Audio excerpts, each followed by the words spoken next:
৩ মাস বন্ধ থাকার পর সোমবার মধ্যরাত থেকে কাপ্তাই হ্রদে আবারও শুরু হচ্ছে মৎস্য আহরণ।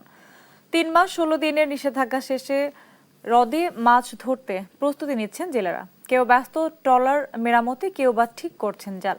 আর ক্রেতা বিক্রেতার চিরচেনা হাঁকডাকের অপেক্ষায় নদী তীরের আড়তগুলো। তাই ধোয়া মোছার কাজে ব্যস্ত আড়তদাররা।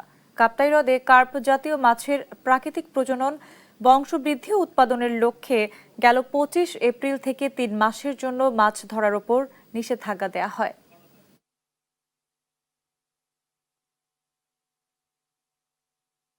সবার সর্বসম্মতিতে আমরা এই সিদ্ধান্তে উপনীত হচ্ছি যে আগামী 10ই আগস্ট রাত 12টা পর্যন্ত কাপ্তাই লেকে মাছ মারা বন্ধ থাকবে এবং রাত 12টার পর অর্থাৎ 11 তারিখ থেকে আপনারা পুনরায় মৎস্য আহরণ শুরু করতে পারবেন। ল্যান্ডিং কার্যক্রম শুরু করার জন্য আমাদের যে সকল প্রস্তুতি, আমাদের বিভিন্ন উপকেন্দ্র সমূহ তাদের বিভিন্ন ইকুইপমেন্টগুলো এগুলো পরীক্ষা নিরীক্ষা করা, এগুলো আমাদের চলমান রয়েছে, যাতে করে আমরা সঠিক সময়ে লেক ওপেনিংয়ের যে কার্যক্রম বা অবতরণের কার্যক্রম সেগুলো আমরা শুরু করতে পারি।